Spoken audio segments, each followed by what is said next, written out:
जय श्री गणेश दोस्तों, एस्ट्रोलॉजी सीखे क्रम में आज मैं आपके सामने लाया हूँ ग्रह और ग्रह के कारक तत्वों के बारे में। अमूमन हम 9 ग्रहों के बारे में जानते हैं, 10वां ग्रह नेपच्यून होता है।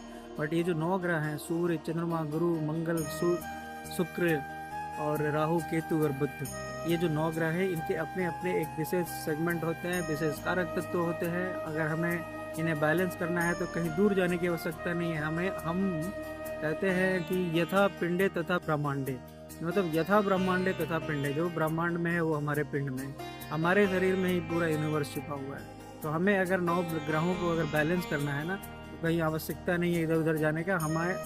हम जिस लोगों से घिरे पड़े हैं, माता से, पिता से, भाई से, मित्र से, बंधु से, रिश्तेदार से, बहन से और अपनी पत्नी से, पति से, तो उन्हीं को बैलेंस कर लें तो ये 9 ग्रह बैलेंस हो जाएंगे, क्योंकि एक एक ग्रह एक एक रिश्ते को डिनोट करता है। अब आते हैं सूर्य पे। सूर्य हमारा पिता का कारक होता है। मेडिकल एस्ट्रोलॉजी में पढ़ेंगे तो सूर्य हमारे अंदर का प्राण तत्व भी होता है, आत्मा के कारक भी कहते हैं। सूर्य कुंडली में जहाँ बैठते हैं, जातक का मन, आत्मा वहीं लगता है। अगर सेवा भाव में है तो जातक जरूर सेवा करने वाला होता है। ठीक अगर पिता से संबंध अच्छा रहे, पिता को खुश रखें तो सूर्य भी मजबूत रहेंगे। चंद्र माता के कारक होता है और मन का कारक होता है। 2.25 दिन में ही अपनी राशि बदल लेते हैं चंद्रदेव, तो मन भी हमारा उतना ही चंचल होता है। इसी तरह माता को अगर खुश रखें, माता से अगर अपना आशीर्वाद लेकर के रखें तो चंद्र भी बैलेंस हो जाएंगे।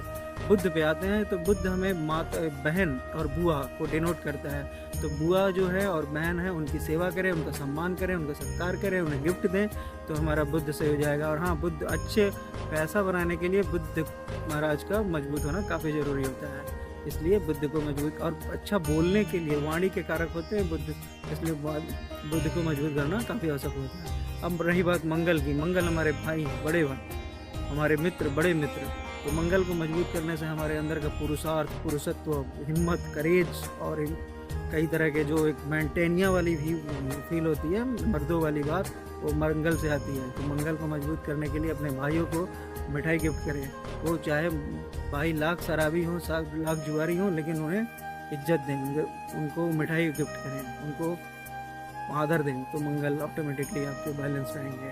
आपके अंदर बॉडी का रेड ब्लड सेल जो होता है ना, वही मंगल होता है। इसलिए मंगल को लाल रंग का भी कहा जाता है। और बजरंगबली इनके इष्ट देव होते हैं, तो इसलिए मंगलवार को अगर शुद्ध और सात्विक तरीके से रहा जाए तो मंगल मजबूत हो जाएंगे। अब आते हैं जुपिटर पर। जुपिटर हमारे व्यवहारिक गुरु या स्पिरिचुअल मास्टर। जुपिटर हमारे पूरे कुंडली का भाग्य होता है। कई तरह की गलतियां, जो अक्षम्य गलतियां होते हैं, उसे बृहस्पति देव सदा ही माफ़ कर देते हैं। हमारे भाग्य के कारक होते हैं, इसलिए बृहस्पति जो होते हैं, जितने भी गुरुजन होते हैं, जो आदरणीय लोग होते हैं, उनके सामने विनम्रता से पेश आए, गुरु बैलेंस हो जाएंगे।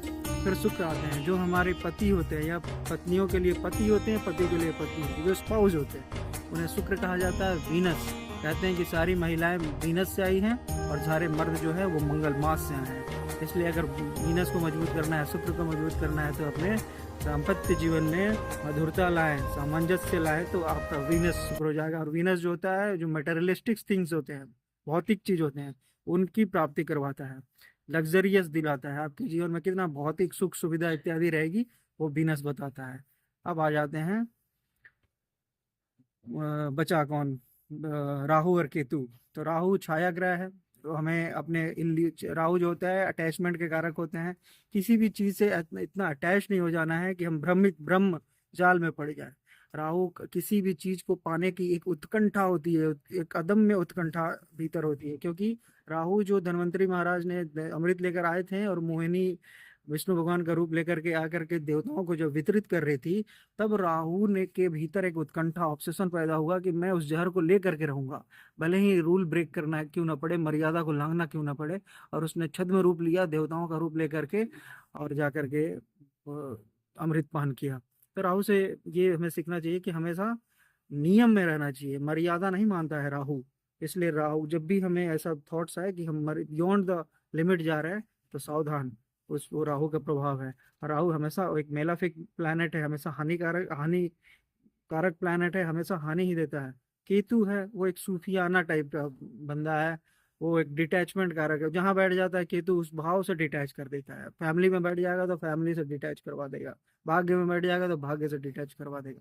तो फैमिली जो केतु है डिटैचमेंट के कारक है। तो दोस्तों, अब आप से यही हमारी प्रार्थना है कि आप ज्योतिष सीखो क्रम में बने रहिए, और जिस तरह का भी कोई डाउट हो हमें बताइए। और आप जरूर बताइए कि आपके बर्थ चार्ट, आपका बर्थ डिटेल में हमें चाहिए होता है डेट ऑफ बर्थ और birth timing and birth location, ये जरूर हमें दें ताकि हम आपके कुंडली रीड कर सकें। और आपको भी जानना है अगर कुंडली की सटीकता, कुंडली में छुपे रहस्य, आपके पूर्व जन्म, आने वाले जन्म और अभी फिलहाल जो चल रहा है वो कैसा होगा, वो जरूर हम बताने की कोशिश करेंगे। कमेंट में आप हम अपना डेट ऑफ बर्थ या जॉडियक साइन, राशि नाम डाल सकते हैं।